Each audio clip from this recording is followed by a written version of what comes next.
Hi everyone. So welcome to lecture 13 GS2 Polity. ठीक है. थोड़ा अपग्रेड करा है. So we'll be working on digital board going forward. ठीक है. So आज के लेक्चर में we'll be covering आर्टिकल 19. ठीक है. Fundamental right related to freedom. ठीक है. अब इसमें जो लास्ट लेक्चर तक हमने कंप्लीट करा था दैट वाज आर्टिकल 18 पूरा, जिसके अंदर टाइटल्स के करस्पॉन्डिंग जो भी रिस्ट्रिक्शंस थे, जैसे आपके एकेडमिक और मिलिट्री ऑनर्स और अचीवमेंट्स को ही एज अ टाइटल यूज़ किया जा सकता है and rest of titles were not allowed. ठीक है. फिर उस केस में एक बालाजी राघवन वाला केस था 1996, तो दैट वाज क्लोज, जिसमें नेशनल अवार्ड विनर्स जो हैं those people can also use जैसे Bharat Ratna Padmashri as a title. ठीक है. Because their recognition was on the basis of the merit. ठीक है. तो दैट वॉज अलाउड. तो coming back to the today's topic, article 19 of fundamental rights related to freedom पे हम discuss करेंगे पूरा. ठीक है. तो इसके अंदर आर्टिकल 19 टोटल हैज़ 8 प्रोविजंस. ठीक है. 8 प्रोविजंस. ठीक है. वो क्या कौन कौन से हैं? 19(1)(a. ठीक है. 19(a) is related to freedom of speech and expression. ठीक है. 19(b) is related to your assembly, freedom of assembly. ठीक है. C is related to freedom of association. ठीक है. D is specific to your freedom of movement. ठीक है. Speech and expression पहला है, assembly, association, movement. Then next is your E, settlement and residence, freedom of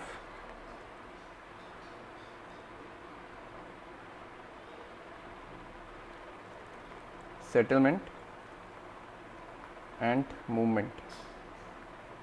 ठीक है. E तक हमने यहाँ हो गया. Article 19(f) is related to your property. ठीक है. प्रॉपर्टी इनिशियली फंडामेंटल राइट्स के अंदर था, बट इसको मैं बताऊंगा, ये अब नहीं है. इसकी जगह आर्टिकल 300(a) आ गया था, विच makes it a constitutional right.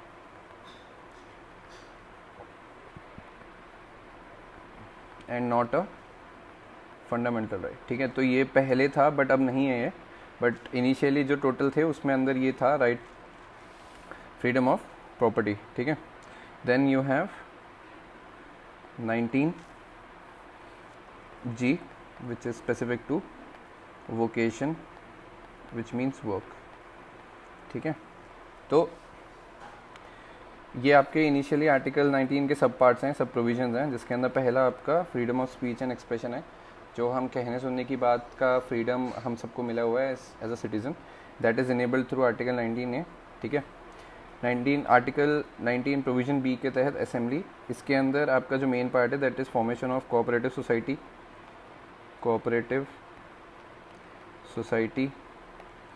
ठीक है. कोऑपरेटिव सोसाइटी बनाने का राइट्स आपके जो ट्रेड यूनियंस हैं, ठीक है, वर्कर यूनियन है, उनकी जो ग्रुपिंग होती है वो आपको इस राइट टू असेंबली वाले प्रोविजन से इनेबल करता है कि भाई ठीक है, आप अपना एक असेंबली ग्रुप बना के you can present your challenges in front of the organisation, management और हूसोएवर यू आर रिप्रेजेंटिंग. ठीक है. तो that is enable through assembly. ठीक है. एसोसिएशन वाला पार्ट आपका बहुत सिंपल है. इसके अंदर आप किसी भी टाइप का एसोसिएशन बना सकते हो. ठीक है. एसोसिएशन और असेंबली इंटर रिलेटेड है. ठीक है. एसोसिएशन के अंदर आपका कोऑपरेटिव सोसाइटी आता है. असेंबली का मतलब ये है कि आप right to hold peaceful meetings you can take place, और अ प्रोसेशन, पीसफुल प्रोसेशन आप निकाल सकते हो. That is part of your assembly. Association में आपको कोऑपरेटिव सोसाइटी आ जाएगा. ठीक है. देन मूवमेंट के अंदर it's very simple, you can move across any territory और एरिया इन दिस कंट्री, ठीक है. Given that there are certain restriction which are in place, जैसे पीवीटीजी ग्रुप्स हो गए, ठीक है. आपके ट्राइबल एरियाज़ के अंदर कुछ रिस्ट्रिक्शंस हैं. इंटरनल सिक्योरिटी को लेके कुछ मूवमेंट्स रिस्ट्रिक्ट किए जा सकते हैं. सो मूवमेंट वाला जो है provision, that is not absolute. There are certain conditions in which these fundamental rights are restricted, ठीक है. सेटलमेंटल मूवमेंट आपका सिंपल है कि आप देश के किसी भी कोने में जाके सेटल हो सकते हो. आप even if you are from Noida Gurgaon, you can move to Bombay, Chhattisgarh, Bangalore and settle there, right. तो that is enable through article 19 sub provision ई, ठीक है. एफ वाला प्रॉपर्टी था, right to property, that is remove from fundamental right. उसकी जगह article 301 add हुआ था constitution में, which makes it a constitutional right and not a fundamental right. ये जब आगे आएगा तब मैं डिस्कस करूँगा इसको. Article 19G is your vocation, कि आप देश के किसी भी कोने में जाके अपना प्रोफेशन, अपना जो भी प्रैक्टिस है, जैसे आप डॉक्टर हो, आपने डॉक्टरी की पढ़ाई लेट्स से एम्स से करी या let's say king George medical college से करी, तो आप देश के किसी भी कोने में जाके medical as a profession practice कर सकते हो. But the only mandatory condition is कि जो आपका एजुकेशन है और डिग्री है, that should be certified. Education और degree needs to be certified, ठीक है. वो एक प्राइमरी कंडीशन है, मतलब फ्रॉड नहीं होना चाहिए. वैलिड एजुकेशन अगर आपको है तो आप जाके पढ़ाई कर सकते हो, ठीक है. पढ़ाई कर सकते हो, प्रैक्टिस कर सकते हो. So that is enable. So ये सारे आपके सब प्रोविजंस हैं, ठीक है. अब हम एक प्रोविजंस को डिटेल में समझेंगे, ठीक है. तो सबसे पहला is your freedom of speech and expression, ठीक है. 19A लिखते जाना notes, running notes. Freedom of speech and expression, ठीक है. इसके अंदर लिख लो, article 19 provision A guarantees to all the citizens a fundamental right to speech and expression, ठीक है. नोट करने वाली बात यह है कि this right is enabled only for the citizens, ठीक है, नॉट फॉर टूरिस्ट. ये हमने स्टार्टिंग के लेक्चर्स में डिस्कस करा था. टूरिस्ट और सिटीज़न को कुछ फंडामेंटल राइट्स है जो कि इनेबल्ड हैं. उसके अंदर ये 19 आपका पार्ट नहीं है, ठीक है. सेकेंडली आर्टिकल 19, मतलब आर्टिकल 19 का सब part A is not enable for tourist, ठीक है. It is specific for the citizen only. Article second point is article 19 sub part A is an integral part of article 21 which is right to life, ठीक है. अब फंडा क्या है कि freedom of speech and expression है, तो वो एक इंटीग्रल पार्ट है आर्टिकल 21 का, which is right to life. It means very simple, if a person is living a healthy life style with all his freedoms and responsibility, तो right to life का एक सब प्रोविजन पार्ट है कि आप अपने थॉट्स और अपने लाइक्स एंड डिसलाइक एक्सप्रेस कर सकते हो against any organisation or anything. But the condition is कि that should be in a very civilised manner.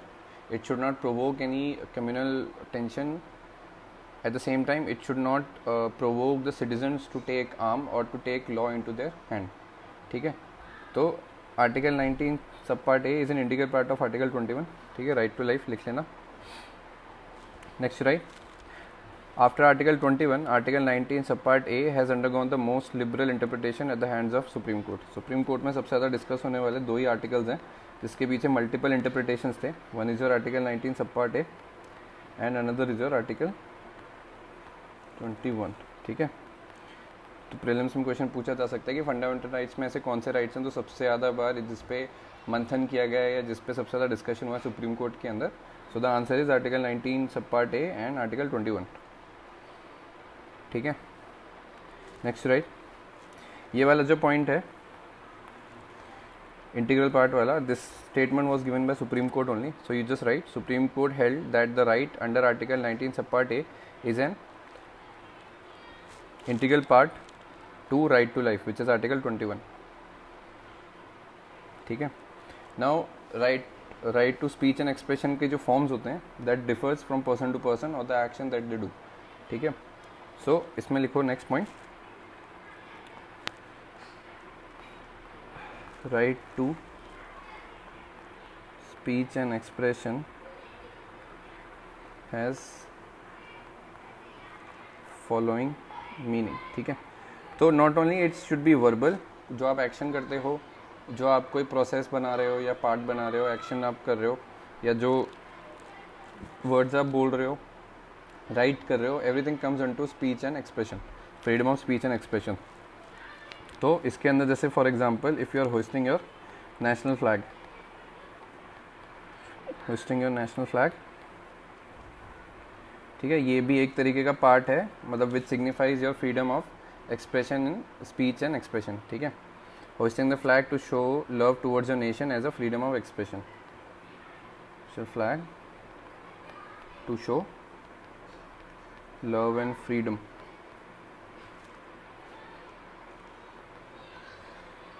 Towards your country, ठीक है। एक और एग्जांपल लिख सकते हो, मतलब ये वो एग्जांपल्स हैं जो आइडियली जो हम थॉट से समझते हैं, उसके बियॉन्ड भी कुछ ऐसे एग्जांपल्स हैं जो ये सिग्निफाई करते हैं कि freedom of speech and expression is not limited to words और सेइंग्स, ठीक है, कि आपने कुछ लिख दिया, आपने कुछ कह दिया, उसके बियॉन्ड भी कई ऐसे एक्शंस होते हैं that signifies the article 19A, ठीक है। तो second is participation in sports also, participation in sports, ठीक है, मतलब यू हैव द लिबर्टी और the right to participate in sports and represent your country और to excel in sport. You start from district, then state, then national, then international. So all of this, the whole system that is enabled gives you the right to express your desire to play a sport or to represent a country. तो वो सारा आपका 19 sub part ए के अंदर ही include होता है, ठीक है। नेक्स्ट लिखो, तो ये कुछ डिफरेंट मीनिंग्स या वेज हैं, मीनिंग्स और वेज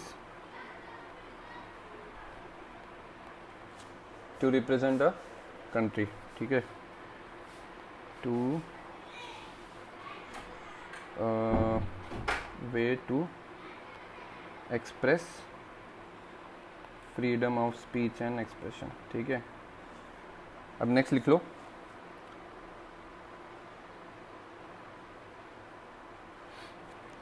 अब यहाँ तक तो जो हमने पूरा समझा 19A is not limited to individual, ठीक है।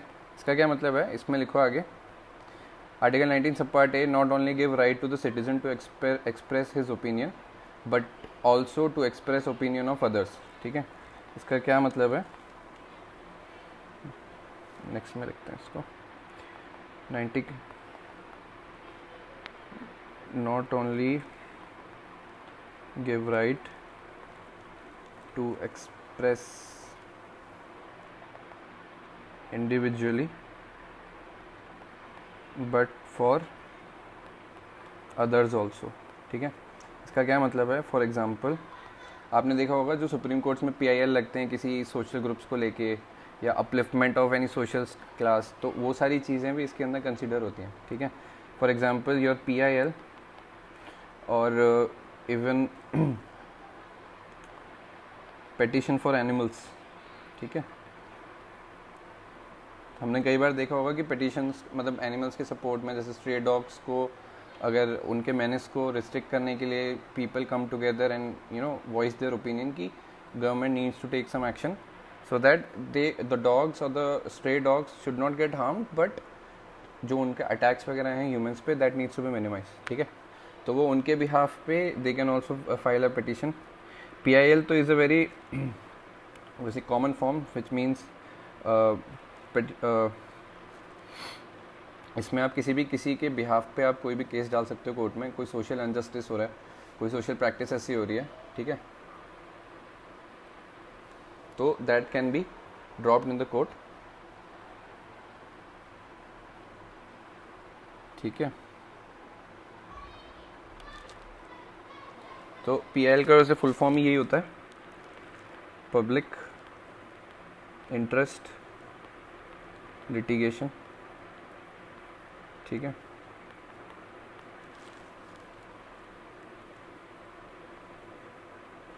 तो ये भी इसका पार्ट है 19A का कि भाई आप इंडिविजुअली अपनी चीज़ें रख सकते हो, but at the same time if you have come across people जो अपनी बात जुडिशरी नहीं रख सकते, अपनी बात को एक्सप्रेस नहीं कर सकते और they are not in a position कि वो अपनी वॉइस रेज कर सकें, तो आप उनके बिहाफ पे भी वॉइस रेज कर सकते हो, ठीक है। That is also doable under article 19A only, ठीक है।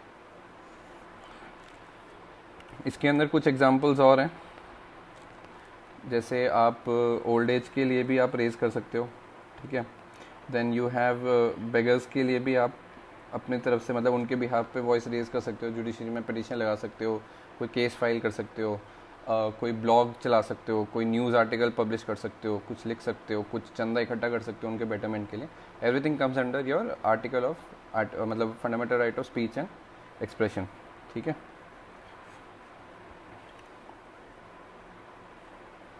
नाउ इसी के अंदर एक बहुत ही इंपॉर्टेंट पॉइंट है पॉलिटिकल डिसेंट करके, पॉलिटिकल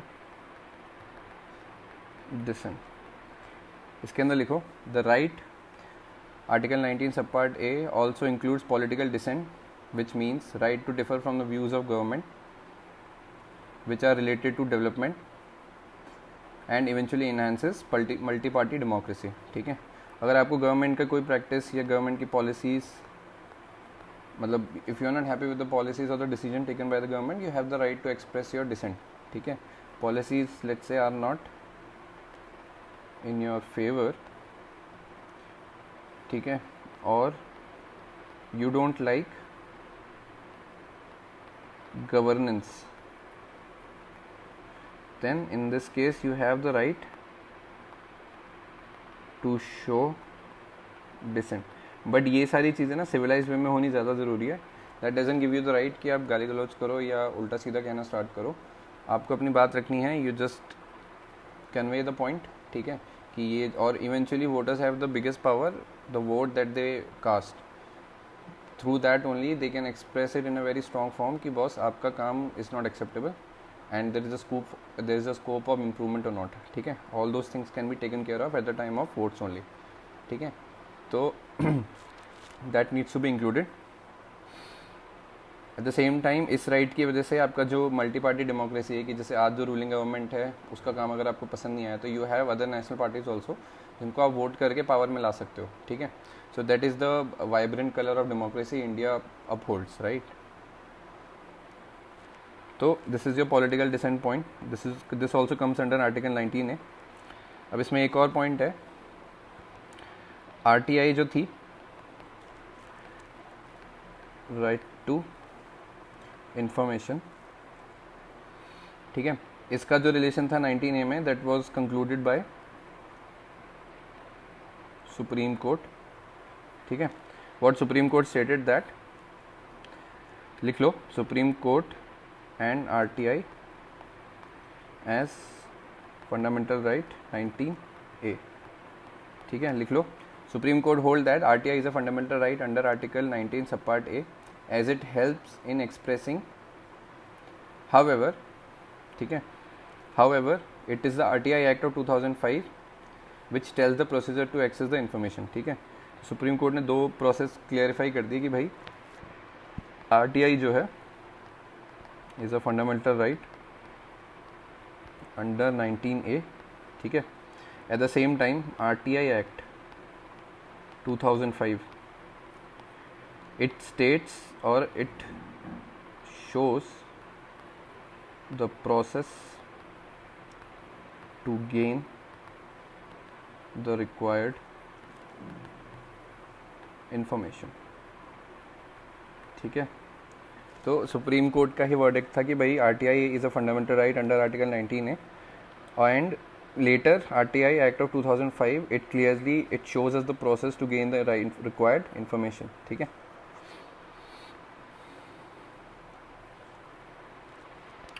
ठीक है, ये इंपॉर्टेंट पॉइंट है, एस्टेरिक मार्क्ड है। लास्ट पॉइंट इसमें लिख लो 19A के अंदर, इट इज़ नॉट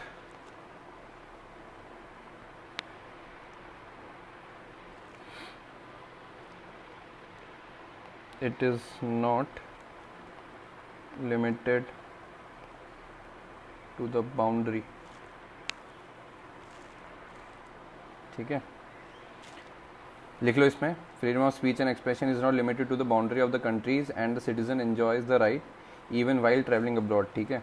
तो इफ़ अ सिटीज़न, इसको नेक्स्ट में बताता हूँ, तो सिटीज़न है A is in India only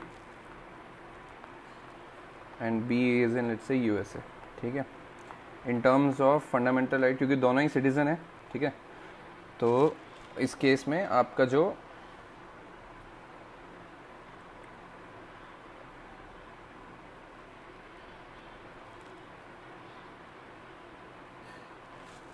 इसके अंदर जो फंडा है कि इंडिया में जो बंदा है, ठीक है, एंड यूएसए में, both hold the same right, ठीक है, विद रिस्पेक्ट टू आर्टिकल 19 है, ठीक है, freedom of speech and expression. USA में बैठा हुआ बंदा वो भी अगर अपना डिसेंट शो करना चाहता है गवर्नमेंट के थ्रू तो वो कर सकता है, he has the right eight the same way जैसे कि इंडिया में बैठा हुआ बंदा अपना डिसेंट शो कर सकता है, ठीक है, along with all the rights that are present for the citizen. If उस बंदे की लोकेशन, उस सिटीजन की लोकेशन डज नॉट मैटर, वो यूएसए में बैठा है, इंग्लैंड में बैठा है, ऑस्ट्रेलिया में बैठा है, it doesn't matter until unless he or she is a citizen of India, ठीक है, उनके पास भी सेम राइट है with respect to fundamental speech and expressions, ठीक है। Now main condition is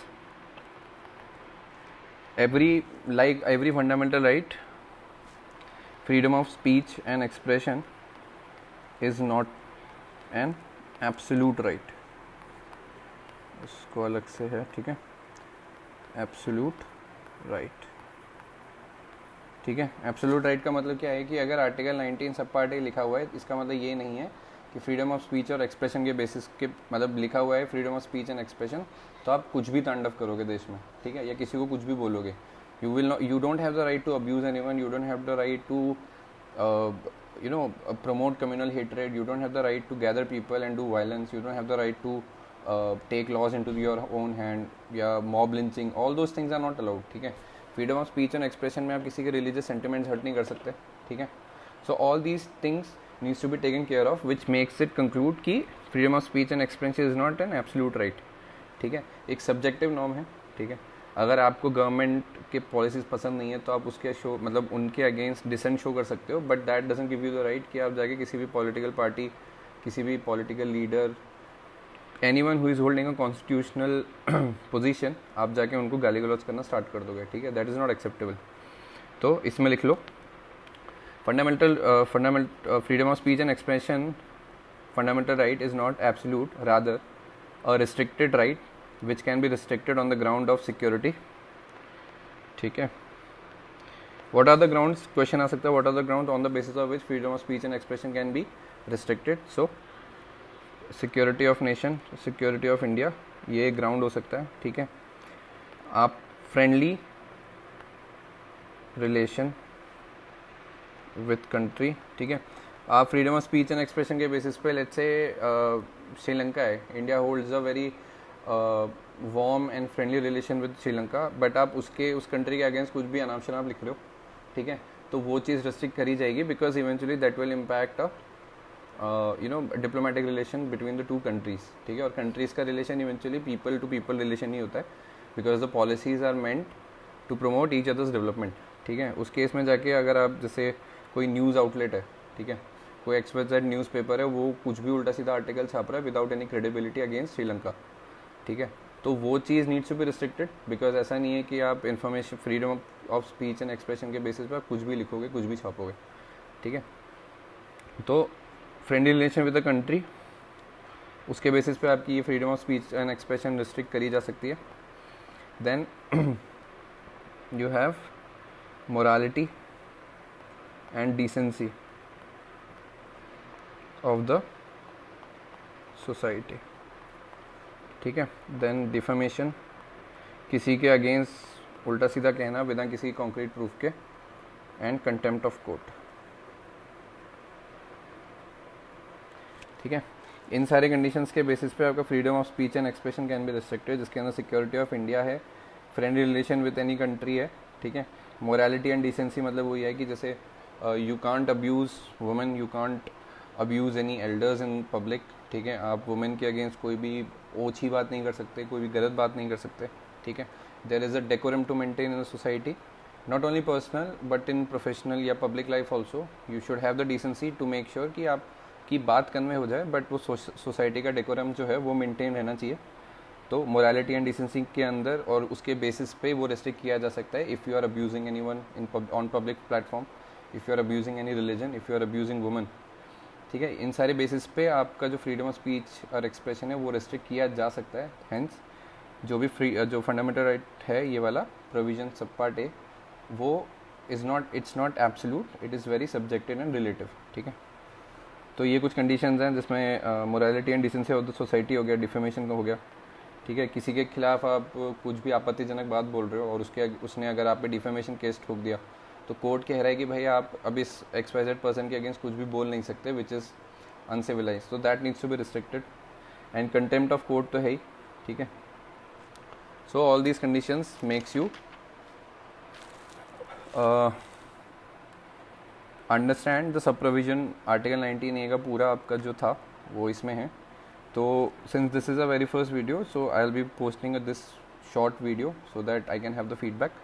तो एक बार इसको गो थ्रू करो, पॉजिटिव चीज़ें अगर फीडबैक में सही लगता है इसके तो हम आगे कंटिन्यू करेंगे पूरा, अदरवाइज़ वाइट बोर्ड वाला है तो हम उस पर भी कंटिन्यू कर सकते हैं। So just go through it, watch the video, if you liked it just drop the review in the comment section, ठीक है। एंड प्रीलिम्स हो गया है, so all the very best for those who have cleared it for the mains, and those who haven't you have to, मतलब ऐसा नहीं है कि कुछ दुखी होने वाली बात है, just take 1 or 2 days off, get back to things and start working out, मतलब स्टार्ट वर्किंग हार्ड अगेन, ठीक है, because it's a marathon not a sprint, ठीक है। So just be focused. So with this we are ending our today's lecture. I hope you like this video informative. Like, share and subscribe if you liked it, and I'll see you in the